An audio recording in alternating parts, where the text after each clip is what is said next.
Ok, le super setup c'est bon, ça enregistre, on est parti.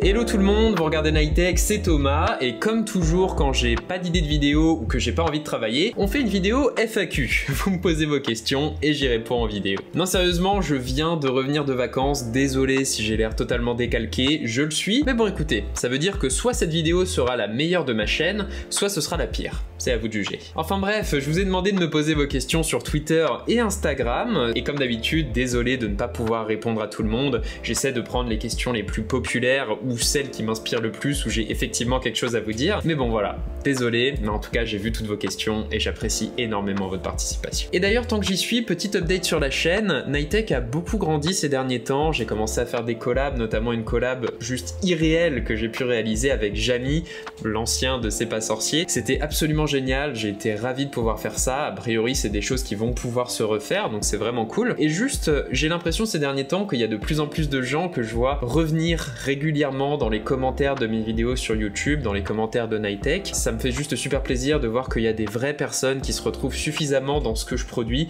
pour y revenir chaque semaine. C'est vraiment incroyable et je vous remercie d'être là, vraiment. On s'arrête là pour l'intro, on commence avec les questions. Comptes-tu te diversifier dans la vidéo verticale? Si oui ou non, pourquoi? C'est une excellente question parce qu'en ce moment, dans la communauté des créateurs, il y a une vraie fear of missing out vis-à-vis du fait de créer du contenu sur TikTok ou pour Instagram Reels, étant donné que c'est des formats plus courts où tu as plus de chances d'avoir de la visibilité. Personnellement, oui, j'aimerais me lancer sur des formats verticaux et plus courts, simplement parce que le fait d'être sur YouTube principalement en tant que vidéaste fait que j'ai vraiment cadré ma réflexion et mes choix de sujets sur les vidéos qui peuvent effectivement faire entre 6 et 12 minutes, histoire que ce soit un bon format YouTube avec de la valeur que je vous délivre, quoi. Avec les formats Reels, TikTok, c'est vrai que j'aimerais beaucoup pouvoir récupérer toutes ces petites idées de sujets qui peuvent me traverser l'esprit, mais qui n'ont pas suffisamment de matière pour en faire toute une vidéo sur YouTube. Donc oui, je pense que ce serait intéressant, je suis d'ailleurs en train d'expérimenter avec ce format-là sur Instagram, n'hésitez pas à aller m'y suivre comme d'habitude, pour le coup va vraiment y avoir beaucoup de contenu sur Insta, mais en dehors de ça, j'avoue que pour l'instant, je me vois pas trop me lancer sur TikTok en particulier, parce que même si le format est le même que sur Instagram, la communauté n'est pas la même. Mine de rien, Nightech, c'est quand même un propos un peu particulier sur la technologie, qui n'est pas forcément encore propice à ce qui se fait sur TikTok, je trouve. Voilà, format vertical, oui, plutôt sur Instagram pour l'instant. C'est quoi pour toi actuellement le meilleur smartphone Android sur le marché? C'est une question qui revient souvent, mais pour le coup elle est intéressante parce que pour moi, habituellement, la réponse facile ça aurait été de dire que c'est le Pixel 6, étant donné que c'est le smartphone fait par Google qui lui-même gère Android. Le truc, c'est que depuis que j'ai testé le Galaxy S22 Plus et tout l'écosystème de Samsung, je suis tenté de dire que actuellement, c'est un petit peu mieux.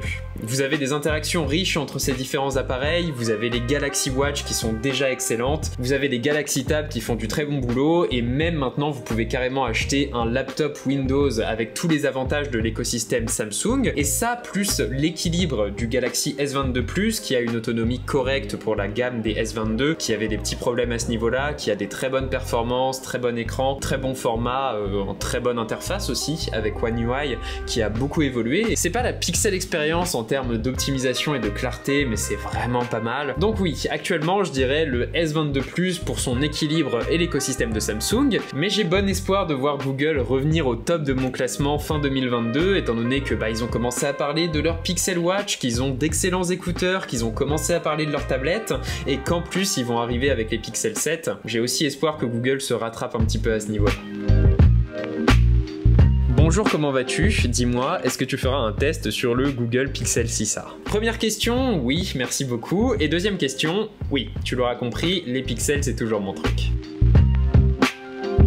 Penses-tu que le MacBook Pro M2 sert réellement à quelque chose? Ce MacBook Pro 13 pouces M2, il aura fait couler beaucoup d'encre et pas du tout en bien, mais personnellement, j'en vois l'intérêt d'un point de vue business, mais je suis juste déçu qu'il existe à titre personnel, j'ai envie de dire. D'un point de vue business, ça a du sens parce que ce MacBook Pro de 13 pouces, je pense qu'il va être sans doute acheté dans les entreprises qui veulent encore avoir ce format qu'ils connaissent en termes de Mac et qui veulent simplement avoir un MacBook Pro pas trop cher. Et au-delà de ça, je pense que c'est important de garder en tête que quand tu es une entreprise de l'échelle d'Apple, tu vas toujours avoir des situations, des corner cases, des petits cas spécifiques où un utilisateur va avoir besoin de la Touch Bar, typiquement. Tu vois, la Touch Bar n'existe plus sur aucun autre modèle et pourtant je pense que, même si c'est rare, certains utilisateurs doivent en dépendre, donc Apple fait en sorte de traîner un petit peu ce format sur la durée sans trop se fatiguer pour l'entretenir. Après, d'un point de vue personnel / marketing / philosophique, je suis ultra dégoûté qu'il existe étant donné que, à part ça, je trouve que le positionnement du MacBook Air et du MacBook Pro de 14 pouces et 16 pouces sont très clairs. Voilà, il y en a un pour la mobilité, un pour les performances. Si tu veux l'un ou l'autre sans considération de prix, tu sais vers lequel te diriger. Donc voilà, c'est très clair, il y a juste ce MacBook Pro au milieu qui casse un petit peu la simplicité de lecture de la gamme. Donc ce MacBook Pro M2, il sert à quelque chose, oui bien sûr, mais est-ce que son existence fait chier? Oui. Coucou Thomas, selon toi, qu'est-ce qui fait qu'une marque arrive au statut de marque de référence dans son domaine? Dyson pour les aspirateurs, iPad pour les tablettes, Orange pour le réseau, Netflix pour le streaming, etc. C'est un sujet juste passionnant et très clairement, si j'avais une réponse arrêtée à cette question, je pense que j'aurais déjà fondé ma multinationale pour dominer le monde. En fait, tes exemples le prouvent bien parce que tu cites des entreprises qui se sont toutes démarquées pour des choses assez différentes. Dyson avec les aspirateurs, ils ont apporté de l'innovation dans un secteur qui jusque-là était perçu comme profondément ennuyeux et profondément routinier, quoi. Si l'iPad domine aujourd'hui, c'est parce que Apple a fait le bon pari au lancement de sa tablette vers 2010 en poussant les développeurs à créer des versions optimisées de leurs applications pour l'iPad plutôt que de simplement faire le shortcut de prenez vos applications pour téléphone et vous les étirez, quoi. Orange pour le réseau, honnêtement je suis pas sûr, ils se démarquent par la qualité aujourd'hui mais ils ont quand même beaucoup hérité des avantages de simplement le monopole historique de France Télécom. Et finalement Netflix pour le streaming parce que ça a été finalement plus ou moins eux les pionniers. Mais dans les cas de toutes ces entreprises, je pense qu'on a toujours cette notion d'apporter quelque chose pour l'utilisateur qui soit différent, soit nouveau, soit mieux. Et je pense qu'à partir du moment où tu fais passer les intérêts de ton utilisateur avant toute chose et que tu réussis à le faire en te différenciant, bah voilà, t'as toutes les chances de finir dans cette position de marque de référence. Je suis un peu frustré parce que cette question mériterait vraiment que je m'y pose et pourquoi pas le faire dans un prochain sujet sur l'iPad notamment. Mais bon écoutez, voilà, premier élément de réponse. Yo Thomas, que conseillerais-tu à un nouveau YouTuber tech dans ce segment déjà bien rempli? Eh bah on y revient, qu'il s'agisse de YouTube ou de n'importe quel autre projet, je pense qu'il faut d'abord résumer en termes de proposition de valeur, c'est-à-dire qu'est-ce que tu penses pouvoir apporter aux gens. Et pour ça, j'ai une matrice très simple à 3 axes qui personnellement m'a beaucoup aidé à me poser sur qu'est-ce que je voulais faire de ma chaîne. Attendez, je vous drafte ça vite fait sur Figma. L'idée c'est que vous avez 3 axes. Très souvent quand on se lance sur YouTube, on pense au premier qui est ce que j'aime créer, c'est-à-dire qu'est-ce qui te passionne, de quoi tu as envie de parler, qu'est-ce que tu as envie de faire comme vidéo, mais c'est qu'une partie de l'histoire. Ce dont le public a besoin. Effectivement, il faut que ton public il ait un besoin ou alors qu'il gagne quelque chose en regardant tes vidéos. Ça peut être du divertissement, ça peut être de l'information, ça peut être une présentation particulière, c'est à toi de voir. Et le troisième axe qui lui peut être amené à évoluer, c'est ce que je peux créer, donc qu'est-ce que tu es en capacité de faire à l'heure actuelle. C'est important de bien tenir compte de ces 3 axes parce que si tu te contentes de faire du contenu dont le public a besoin, le problème que tu vas avoir c'est que tu risques de burn-out parce que tu vas créer des trucs à la chaîne dont t'as rien à foutre, sachant qu'il faut quand même des années pour mettre en place ta chaîne, et c'est pas forcément très agréable. Le mieux à faire c'est d'essayer de trouver quelque chose à la croisée des chemins de tout ça, où tu proposes quelque chose que t'aimes faire à un public qui va chercher ce contenu là, qui va l'apprécier et où t'es en capacité de produire quelque chose qui est qualitatif et donc que les gens auront effectivement envie de regarder. Donc voilà, je pense que l'enjeu c'est d'essayer d'apprendre à connaître le public, de savoir ce qu'il va apprécier, ce dont il va avoir besoin et de faire correspondre ça avec tes compétences et ce que t'aimes faire.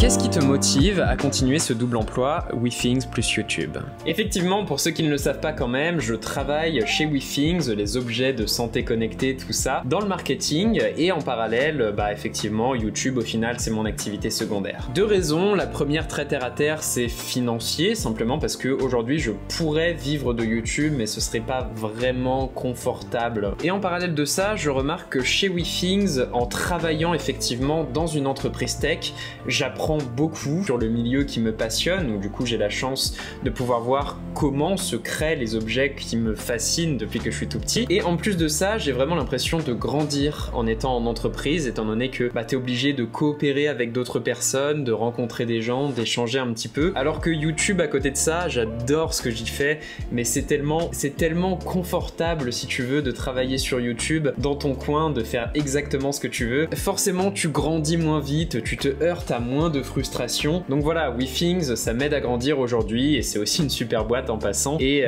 YouTube à côté, c'est vraiment mon exutoire créatif et c'est un kiff aussi.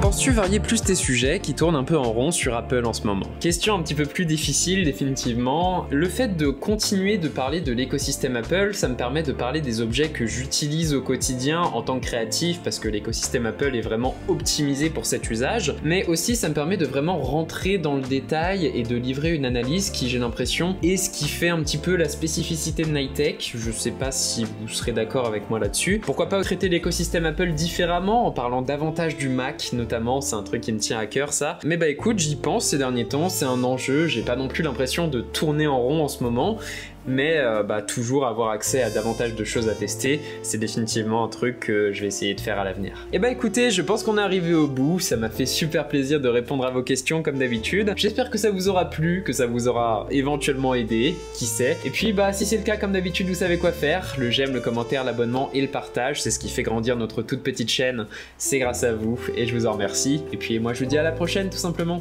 Allez, salut.